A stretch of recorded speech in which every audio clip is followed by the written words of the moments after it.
Welcome to Entrepreneurs Unlimited with Mark Haney on KHTK Sports 1140 and HaneyBiz.com. Mark is a well-known local entrepreneur who has a passion for growing companies and uncovering the stories of other successful business people. Mark will share his and their experiences and hopes to ignite the entrepreneurial spirit within you. And now, here's Mark Haney. Do you read business books? People are always asking me, Mark, can you recommend a great business book? And there's so many. I read a lot of business books, and so I'm going to pass along a few. Sometimes these business books can really help you with strategy. So here's a couple of business books for you that have helped me along the way in strategy. The Art of War by Sun Tzu, very good, a little bit cryptic at times, how to relate that back to your business. 7 Habits of Highly Effective People by Stephen Covey was a good book. Good to Great by Jim Collins has been a backbone. There are a few companies in the Good to Great book that have gone out of business. They didn't survive the financial crisis. 5 Dysfunctions of a Team by Patrick Lencioni, very good. And of course, one of my favorites is David and Goliath. And I guess I can't leave out the Bible. I think that was written by Moses and a few David, Paul, Peter, a few other guys. Yeah. So Tom, I got Tom sitting here with my producer sitting with me. Tom, do you read business books? You know what? In all honesty, I don't read as often as I should. But sure, I've read a handful of business books. If there's anything that pops into my head that I think was impactful years ago when I was a kid, actually, my late teens, my father presented myself and my brother Tony with Dale Carnegie's How to Win Friends and Influence People. Mm-hmm. And I've read it, 4 or 5 times since then, all throughout the years. And I think it's very impactful and some practical stuff that apply not only to business, but in life. That's how to win friends and influence people? Yeah. How's it working out for you? You're a friend of mine, so far so good. No, I'm sorry about that. Checkmate. But no, really, it was an impactful book, and I step back in time a little bit, and I'll roll through the pages, and kind of reminds me to stay on path. Yeah, cool. Very cool. Very cool. Yeah, business books can. They can have an impact on you and strategy. A lot of times entrepreneurs want strategy. And you're right. You're writing a book. Well, I kind of backed you in the corner there, but you are writing a book. I have contemplated a book. People have been telling me over the years, "Hey, Mark, you should write a book." Contemplating a book. I go up to your office, 2-3 times a day, and he's got this huge whiteboard that has all kinds of great ideas on it. But you have this section over there that you've checked off various things that you've accomplished or experienced in your life. And one of them, my favorite, and I'm going to back you in a corner here, but what about the paper route story? Can you? Okay, I have a few stories that I can share. I have a few that I can't share on the air. But okay, so I'm thinking about writing this book, and it's a C student's guide to entrepreneurial success. As we all know, I am a C student from Oakmont High School, and so I have created this theory about building a business, and it's really simple. It's not easy, but it's simple. It's the 3 S's. Show up, shock them, and systematize. First, you got to show up, then you got to shock them and lock them, and then you got to figure out a way to systematize. And then there's a 4th S that it's not for everybody, but sometimes you end up selling. So that's the 4th, selling your business. So that's the 4th S. So the show is, and the other businesses that I've been involved with have helped to validate this theory about, show up, shock them, and systematize. And so I have my first entrepreneurial venture is the newspaper route story, and in that venture, it does find a way to validate my show up, shock 'em, and systematize. But I think the other businesses I've been involved with have as well, and some of them we're still working on the shock factor. So it's hard to shock people. How old were you when you had this paper route? I mean, you were a young man. So here's what happened. I think it was the summer going into the 4th grade, and so I decided to show up and help Andy Boss with his Sacramento Union paper route. And I helped him early in the morning. It's one of those papers that came out first thing in the morning, and I would help him. And next thing you know, he's, I think, graduating and going into high school, and he wants to get a regular job. And he says, "Hey, Mark, you want my paper route?" And I'm like, "Sure, let me go ask my mom if I can have a paper route." And the next morning, the newspaper showed up at my house. So I am all of a sudden a paper carrier for the Sacramento Union, and the only thing I know is I have the route memorized because I've been helping Andy, and I've got my paper route, and I'm a little kid. I think I'm like 9 or so. So I recruit my little brother Paul to help me with the paper route, and we've been in business ever since until he retired. But anyway, so I showed up and I got a paper route. I worked for free for a while, and next thing you know, I got a paper route.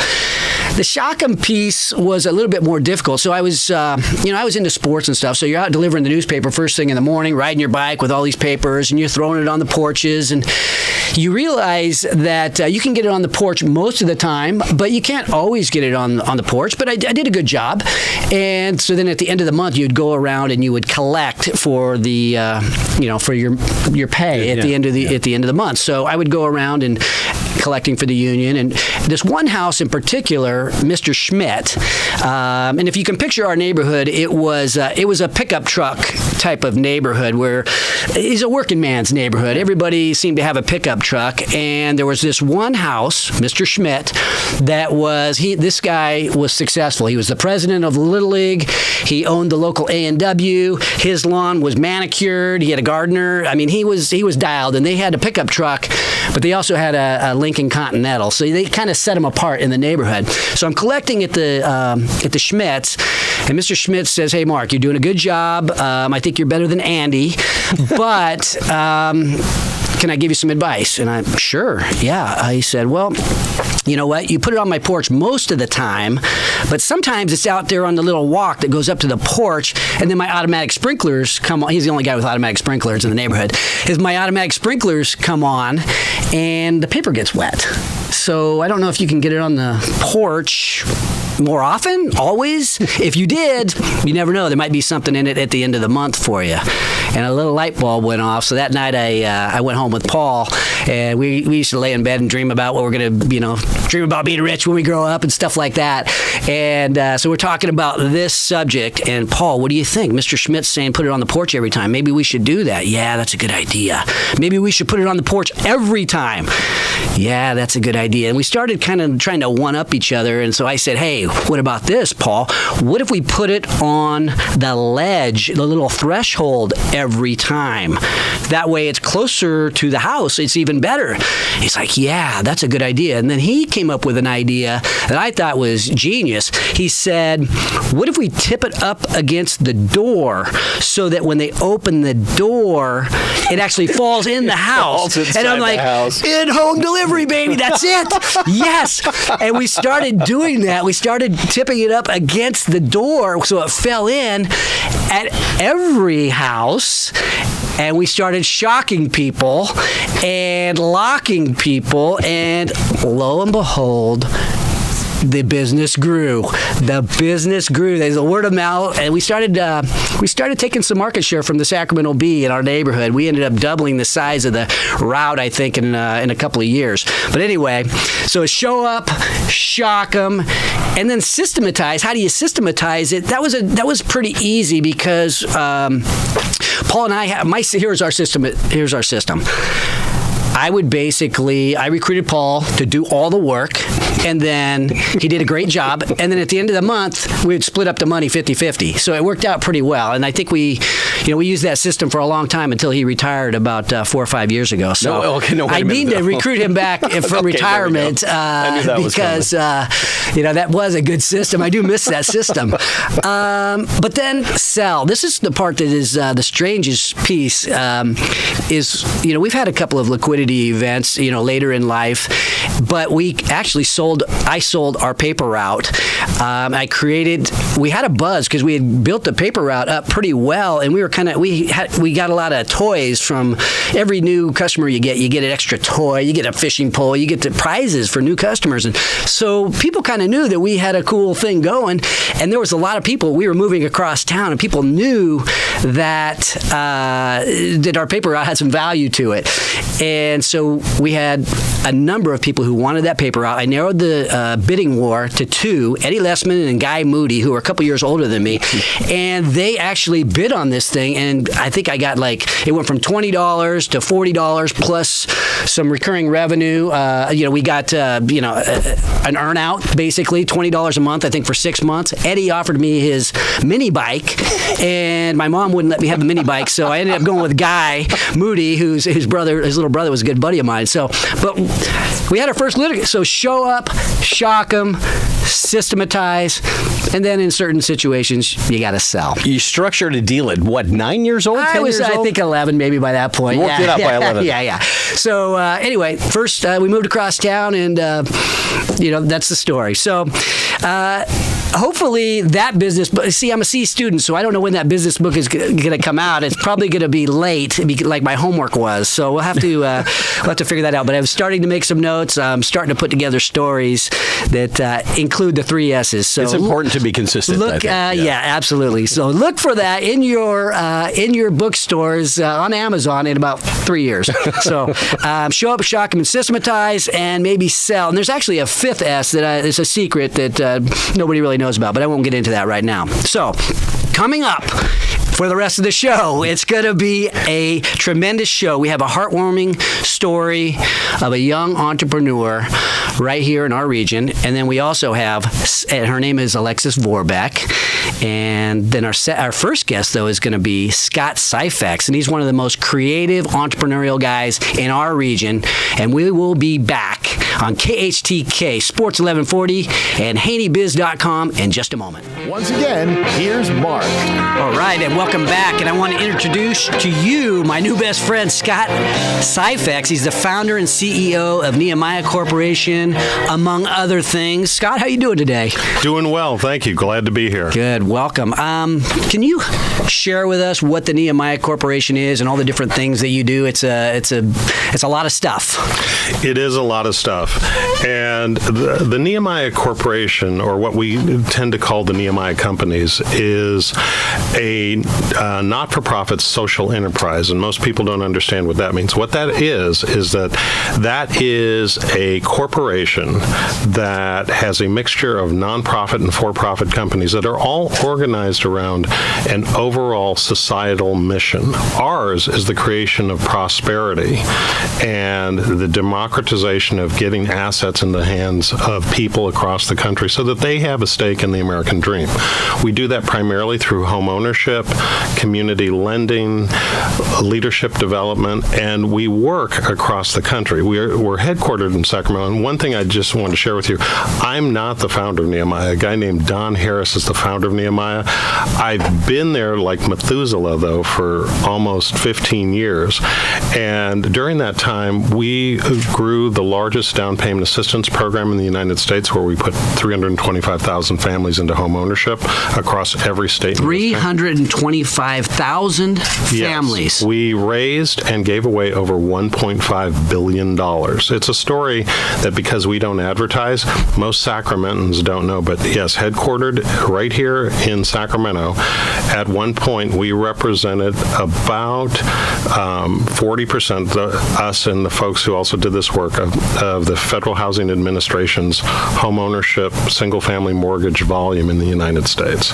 And in addition to that, we are real estate developers. We operate one of the largest infill real estate development projects in downtown Sacramento. You hear a lot about the rail yards and the arena and the Bridge District, which are all very fine, transformative projects that are really going to be a benefit to Sacramento.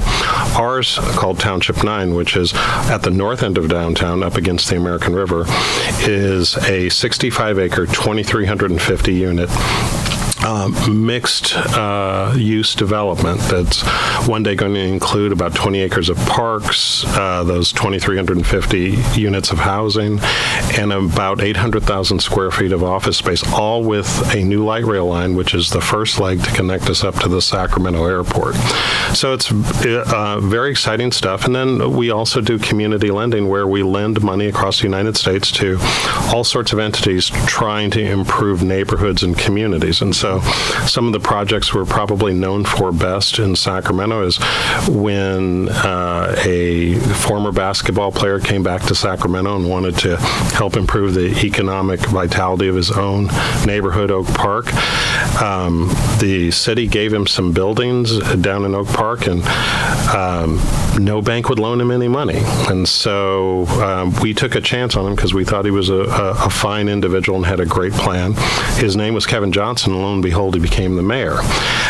Now we have a lot of folks participating in Oak Park, actually. One of the great leaders who's recently led the way in providing capital into that low-income community has been the sponsor of the show, James Beckwith and Five Star Bank, which has done a wonderful job in really sort of letting the other bankers in the region know that, you know, the water's warm, you can invest in lower-income communities, and you can do it well. Five Star Bank, the Entrepreneur's Bank, they are a sponsor. Thank you for bringing them up, too. And I mention that because of the fact that what Nehemiah really does is we take a chance on people and communities that many times aren't thought of as being, sexy for investment yet.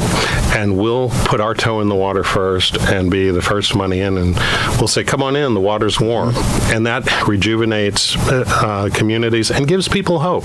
So that's kind of what we do. That's what entrepreneurship's all about. And you've done a fantastic job of building, creating opportunity for people. I know that one of the things that you're passionate about is building entrepreneurs and a leadership program that you have put into place and are developing. Well, my feeling is this, is that we have tremendous talent in Sacramento, and historically we've always talked about how, if we could just be more like San Francisco, if we could be more like Portland or Seattle or one like that, wouldn't that be great? And many times this region, what would happen is if somebody came in with the same idea someone came in from Sacramento, but they came in from San Francisco or the Silicon Valley, we'd pick that person over somebody that was locally grown because we didn't really believe in ourselves.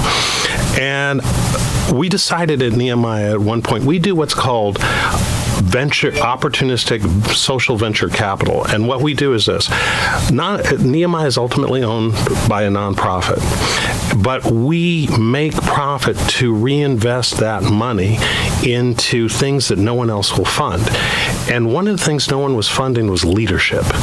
So we said, what's going on with those millennials and those people who really need a chance to, if they could just have the opportunities and get the right training and mentorship, they could make a difference because they're the people who are going to take over for us. So I went to my board and I asked them for $1 million in basically venture capital to see if we could prove a theory that if we cultivated the best and brightest young leaders in Sacramento, gave them great training, gave them great mentorship, and gave them opportunity, that they would be positioned to rise to the level of the C-suite, whether it's in business, politics, or whatever. But because I'm a capitalist and I believe so much in the free enterprise system, we wanted to make sure that regardless of what sector of society that they came from, they all understood the intersection between business and civic engagement. We wanted people to not only to be successful professionally, but we wanted them to give back. So we created what was called the Nehemiah Emerging Leaders Program. And 7 years later, yesterday we had our 7th selection day.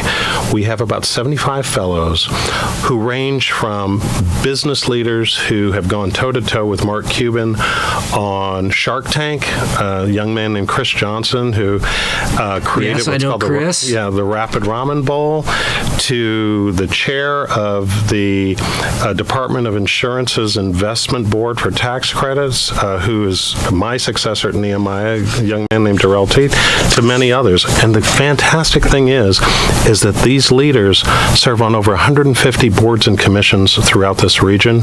They are actively involved involved in the growth and development of our region, and we've connected them in. We're going to take a quick break, and when we come back, we're going to talk to Scott a little bit more about his philosophy of giving back and why all entrepreneurs should be thinking about how they can reinvest into this community that we all share in. I'm Mark Haney. You're listening to Entrepreneurs Unlimited on KHTK Sports 1140 and HaneyBiz.com. Now, here's Mark. We're here with Scott Syphex, CEO of Nehemiah Corporation. And Scott, you have a leadership program, and you're developing these leaders to think, to have the right philosophies about giving back in addition to just building businesses or building their organizations. And you made a strong statement to me recently about certain type of entrepreneurs, certain type of leaders, when they don't give back, that's un-American. I stand by the statement. Yeah, I do believe it's un-American. What happened was that I am a very proud graduate of the first class of an amazing organization called the Sacramento Entrepreneurship Academy that was started by local real estate developer Jim Corbett back in about 1984, 1985. And Jim's concept was that if you took high potential young people who wanted to be entrepreneurs, gave them a great training and great mentorship, you could cut some of the years of hard knocks off their career and really put them in position to be successful and keep them here in the region. And I was a beneficiary of that program. That was Jim giving back and creating that. And he inspired me to create the Nehemiah Emerging Leaders Program many years later. That was you and I are the same age. That was back when you were mid-20s? Going to Sac State. Okay, yeah. Going to Sac State, mid-20s, all that. And so, and what happened was over the years, I went back and I was doing guest lecturing, and not only at the Entrepreneurship Academy, but at some of the universities in the area and beyond. And one of the things I noticed about entrepreneurs and business people is this one young man said to me, but it was a common thing, Mr. Syphex, if I create a good product or service, I deliver it in the market, it's successful, and I return value for shareholders, my responsibility to American society is done. I shouldn't be asked to do anything. I pay my taxes and I'm over with. And it was like somebody slapping me with a cold, dead fish.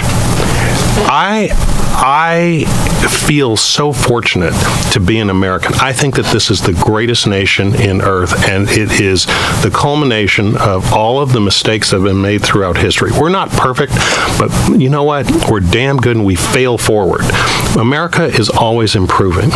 And the thing is that for all those people who have bled and died and walked and marched and everything else in order to get us to the place where it is that we all can pursue our version of the American dream, if we are successful, and no matter what that level of success is, we need to replenish the bucket and to make it better for the next generation that comes after us. And so I believe that every entrepreneur, no matter how successful they are, returning money to shareholders is one thing, but put it back in. Because here's the thing, there are all sorts of initiatives and things like that to help the least powerful and the most troubled of folks in society.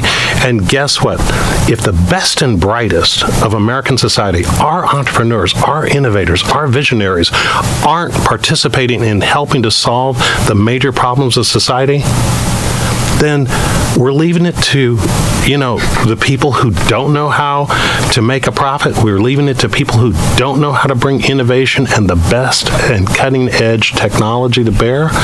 What are we doing? That's not why the founding fathers went and risked their lives to create this country. That's not why Abraham Lincoln stood to finally right the historic wrong of slavery. That's not why people marched in the Civil Rights Movement, or why our fighting men and women have gone to wars from dating back from the Civil War all the way up into the current engagements we've got overseas in the Middle East. We we have a responsibility to all of those people on their sacrifice for us to give back, and for us to sit back in our homes or in our offices and say, well, we delivered value to shareholders and that's good enough. Yeah, I believe that's un-American and it's unacceptable. I think you can see why Scott and I became fast friends. Those philosophies are ingrained in you. I share them. Now, philosophies are developed at early ages, and I know that you had some early entrepreneurial success in a paper route of sorts, the Green Sheets, which I also delivered at one 4 point. 4 a.m. in the morning, folding papers. We did a little bit of that, a little bit of Penny Saver. We had multiple routes going at the same time, but your first real entrepreneurial success came in the distribution business in distributing firecrackers? Yeah, that's right. That's right. My sixth grade teacher gave me and a couple of my classmates some firecrackers, and I went back home to my neighborhood, and I was lighting firecrackers, and kids just came around like, wow, firecrackers, that's great. Yes. And what happened was, so I went back to my teacher, and I asked him, I said, where can I get some more of these things? Because people are asking me for these things. And I ended up buying a brick, and then one brick became more bricks, and pretty soon I had kids all over the neighborhood selling firecrackers for me. And I was like, wow, I bought a brick of 80 packs of firecrackers for $8, and I was selling the packs for $1 a pack. That's pretty good business. And that's when the entrepreneurial bug stung me for life. You had little extra cash when your friends were having to beg mommy for money, huh? Yeah, and my dad, who was a real estate broker and a developer from originally in Detroit, before he moved out to California, I can tell you that he and my mom, who were also entrepreneurs themselves, they were like, that's my boy. Scott, you're so engaging. You have a television show on KVIE called Studio Sacramento. Can you share with us what that is? I think that it's fair to send some listeners there, because I've watched that show many times, and it's very informative. Well, Studio Sacramento, and I have to say, which is its primary sponsor is 5 Star Bank. It comes on every Friday at 7:30 and repeats on Sunday. And essentially, when we were in the depths of the recession, and Forbes magazine said that Sacramento was less attractive to live in and was more of a basket case than Detroit, Michigan. And I was born in Detroit, Michigan, so I know how bad Detroit has been. I'm like, this is ridiculous. But what happened was that I felt like the media in this town, and I'm blaming everybody, okay? Broad brush blaming everybody. It was almost like blood sport to try and to put out news stories about how screwed up this city was and how pathetic we were and everything else. And I felt like, my God, we need to pull up our socks and celebrate what's right about this place. We've got great people here, great initiatives going on, and yeah, we're in a funk right now because of events bigger than ourselves, but there needs to be a program of record that tells the real stories about the real personalities and the real initiatives going on that make this region great. So I went to the general manager of KVIE, David Lowe, and he and I just got together. And I had made a speech where I said it was time to turn the page. I was sick of hearing about bad news. Now, it's not that we don't take on tough issues at Studio Sacramento. In fact, the Emmy Award that we won a few years ago was on human sexual trafficking. We take on tough issues. But the thing is that I believe that this has always been a world-class city if we would just claim it for ourselves, and that the talent that we have and the resources that we have around us, we can be anything that we want to be.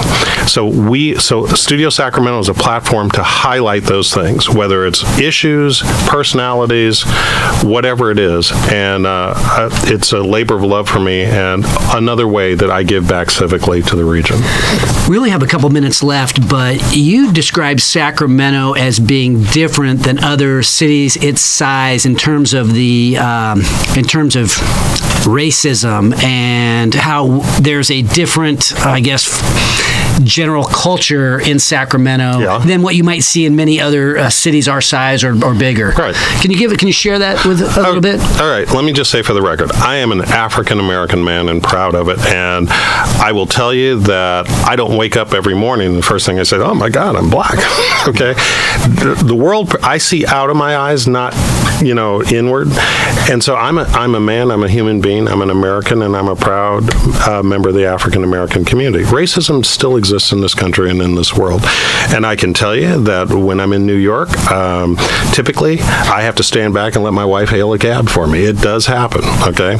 But what I want to tell you about Sacramento, as opposed to other places that I've lived and stayed, is that this area, we have issues here too. Not going to sugarcoat it. But this is, I think, the best area in the country for where it is that your neighbors can be of all different backgrounds, all different groups. My children's friends represent sort of the United Nations of the world. And the fact that they have friends from all different backgrounds, all different socioeconomic groups and all that, I think is something that it happens in few places in the country, but it's one of the benefits we have in Sacramento. This city was designated in this 2000 census as being among the most diverse in the United States. And I think that that's a strength. I think it's a strength because what happens is familiarity and getting to know people that don't necessarily come from your background is what breaks down the preconceptions and shows the commonality of humanity that we are. We are part of one big American family, whether people want to acknowledge it or not. And you know how you know that? Go overseas sometime to a country where it is that you don't speak the language and don't know the culture. You run into an American, I don't care if they're from Alaska or Alabama, you are so thrilled to run into that person because immediately there's a connection. If you don't love Scott Syphex, you don't love Sacramento. I'm Mark Haney. You're listening to Entrepreneurs Unlimited. When we come back, we're going to meet Alexis Vorbeck, and we're going to hear her heartwarming story of entrepreneurship as a young person right here in our community. And we'll be back in just a moment. Once again, here's Mark Haney. Welcome back, and we are here with Alexis Vorbeck, entrepreneur, socially responsible business model, and you're pretty young. How old are you, Alexis? I'm 11 years old. You're 11. Okay, so what grade does that make you? 6th grade. Okay, so just started the 6th grade. Yeah. Tell us about your entrepreneurial venture and what what you've accomplished. So I did a socks drive for Socks for Soldiers. Right.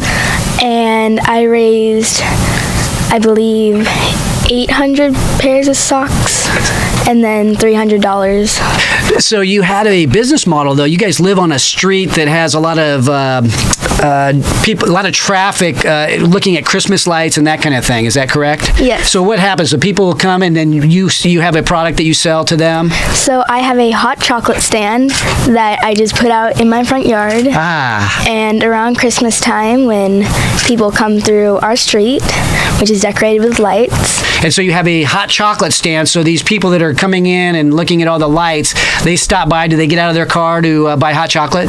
They can get out of their car. Some people are walking, and we even made a drive-through. So, really? Yeah, I'll go out to their car, ask them what they'd like. You're only 11, and you were probably 10 when you did this, or you started it a while ago. That's a little bit dangerous walking out in the street with all these cars. What do your parents say about that? It was actually their idea to do their drive-through, so. Okay, it is creative, but so how did you come up with the idea, though, to do to start your own business? We've been doing the Socks for Soldiers drive, taking part in it every year, and I just thought we had dropped off the socks that we donate every year, and I just thought, hey, why don't I do something else? Maybe I could do it more. Yeah. And did you end up recruiting people from your school to help you? I ended up recruiting some of my friends, so I recruited my friend Joy Jung. Oh, nice. Who I've known forever. We used to be neighbors, but then I moved. Still friends, though. Yeah. And then I recruited my friend Gracie Woods. Okay. And then some other friends that just live around my house, go to my school, Camilla, Gonzalez. And the Socks for Soldiers Drive is affiliated with Haney Garcia Realty Group, which is one of our affiliate companies. Just get a little plug in there for the company. So, Alexis, you're giving back to these soldiers. Is there they're sending in the socks overseas so that these people have fresh clothing and so on. What are your plans to do in the future? I know you've talked about building this thing to become larger enterprise. I would love to take it further, and I'm thinking about, I am going to do one this coming Christmas as well, and just probably continue it. Where do you get your business philosophy from? Is that from your parents, or are there other people that have inspired you? Probably just everywhere. Parents, just businesses. Mm-hmm. So I'm going to ask you a couple questions about personally. Now, you guys and your family, you guys have had a rough last several years with medical stuff, and and you are having to, continue to march forward. That's got to be difficult. Yeah, a bit, but then not really. Okay. Our family has had many cancer patients. All survived, though, which is awesome. Well, one is deceased. Your grandfather. Grandfather, yeah. And it's just fun ride. It's made you stronger. It's brought your family. I know how close your family is, and it's found a way to tighten everything up. And I know you've had, friends. We have other friends everybody knows somebody that has cancer. And I think you and your family has inspired so many people to fight the good fight. Yeah, and just keep a good attitude. That's what we do. We just keep a good attitude no matter what. So what's a day in the life look like for Alexis Vorbeck? A day in the life? Well, on weekdays, I wake up at 7:45 and go to school. Okay. 6:45 and go to school. And at the end of the day, what time do you go to bed at night? Usually 9:30. Oh, you stay up late. Okay, you have time. Do we have time for a quick lightning round? Let's do a quick lightning round. You don't have your real estate license yet, do you? No. Okay, good. Because we need to get you locked up for Haney Garcia Realty Group at some point here. Okay, a quick lightning round. Okay, short answer. Biggest win? Biggest win, probably everything. Don't really have a particular biggest win. Favorite football team? Cowboys. Oh, gosh. Biggest influence in your life? I don't know. Everyone. Everyone. Tough lesson you've learned the hard way? Medical. Yeah. What do you want to be when you grow up? I have three things: an architect, teacher, or a pediatrician. Oh, maybe you can teach pediatric architecture. Okay. What's the name of your best friend? Joy Jung and Gracie Woods. Oh, we got a few of them. Most embarrassing moment? I don't know. I've had a lot of them. Do you prefer shopping or playing sports? I think you're a black belt in karate, aren't you? Sports, probably. Yeah, okay. Favorite musical artist? I don't know. I like them all. You like country or? Country and pop. Country and pop. Favorite movie? Fault in Our Stars. Favorite real estate company? Haney Garcia Realty. Girl, knew it. Name of your boyfriend? Don't have one. What? Come on now. Girl as attractive as you, one. 6th grade. I don't have one. Best business book. We were talking about that earlier. What business books are you reading these days? I don't know. Your dad doesn't have an Ayn Rand story or something? Would Atlas Shrugged count? Oh, yeah. There you go. Atlas Shrugged. I love it. Yeah, you're a chip off the old block. Okay. You know what? If you don't love... we talked about entrepreneurs being giving back, and if you don't give back, you're un-American. I'll tell you what, if you don't love Alexis Vorbeck's story, you are un-American. And when we come back, I'm going to share some closing thoughts. But also next week, I'm going to make a quick announcement here. We have Danielle Jameson Young. It's UC Davis week next week, and Danielle is going to come out and share the story of her biotech entrepreneurial building story. We also have Dr. Maylene Wong, the founder of Avita Technologies, who's doing cutting-edge stuff in biotech. And then our third guest is also a UC Davis person, my daughter, the entrepreneur next door, Ashley Haney, my business partner on Haney Garcia Realty Group. And we will be back with closing thoughts in just a minute. Once again, here's Mark Haney. Closing thoughts.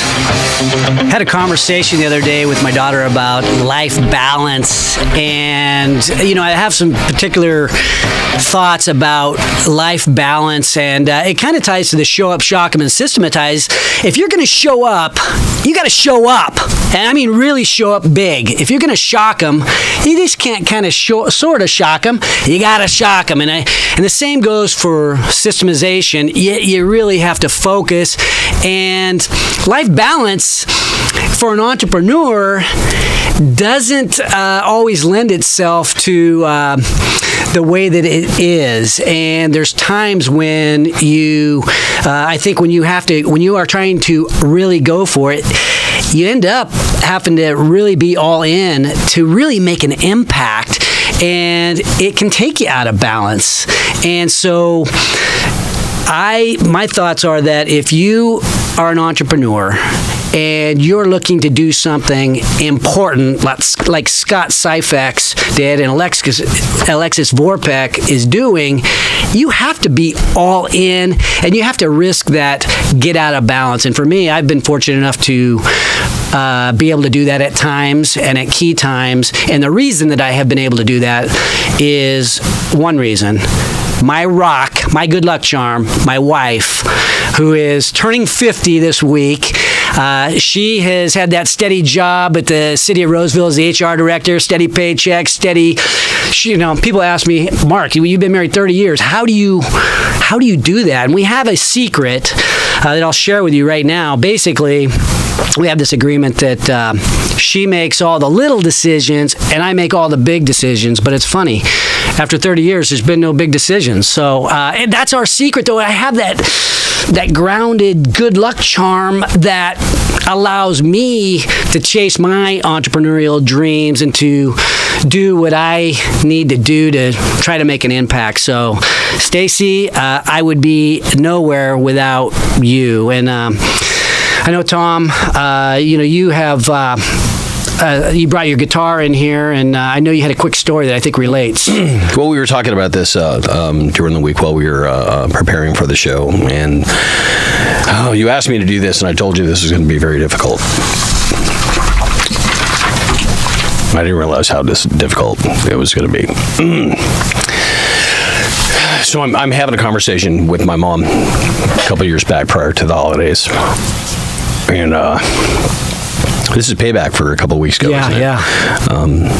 She was talking about what she wanted to do for my dad for Christmas, and I remember when we were little kids, my dad would pick up a guitar that we had there, and he'd strum on it. I mean, he wasn't exactly steeped in Steve Vitam, but he knew how to play guitar, and he'd sing a little bit, and it really brightened up my mom's face. I remember that, and just recently for Christmas, she bought him a guitar, and I know we had the conversation that she wanted to hear him play a song for her and maybe sing. Yeah. Yeah, and well, we lost her a couple months back. Yeah, and she'll never get that. She never got a chance to hear his love song to her. Right, and I know he wanted to do that, but life gets in the way, and he didn't maybe apply as much time as he should have to. You just never know when things are going to happen. Yeah. So there's some regret there. Can I borrow your guitar for a second? I was wondering why you wanted me to bring it in. Actually, this is not my guitar. It is my dad's guitar that my mom gave him for Christmas. So, absolutely. This is in the spirit of Live Like You Were Dying. I love that song. This is my love song to my wife.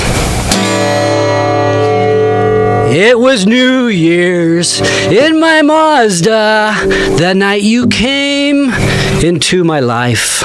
We drove to Tahoe, played the stereo, just delirious for quite a while. My Stacy Lynn, my Stacy Lynn, I am nowhere without you.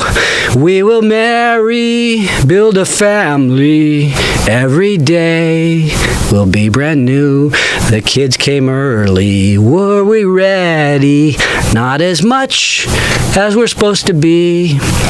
Dirty diapers, bills to pay. Love and luck is all we need. There were good times, there were great times, there were times that tested us. We learned together, life's not easy. Sometimes you're winning, sometimes it sucks. Now I'm older, a tad bit wiser, know enough to say for sure. Stacy Lynn, loving you is my good luck charm. My Stacy Lynn, my Stacy Lynn, I am nowhere without you. We will marry, build a family. Every day will be brand new. God bless my Stacy Lynn. God bless all those people that make it possible for the dreamers to chase our dreams. And God bless America.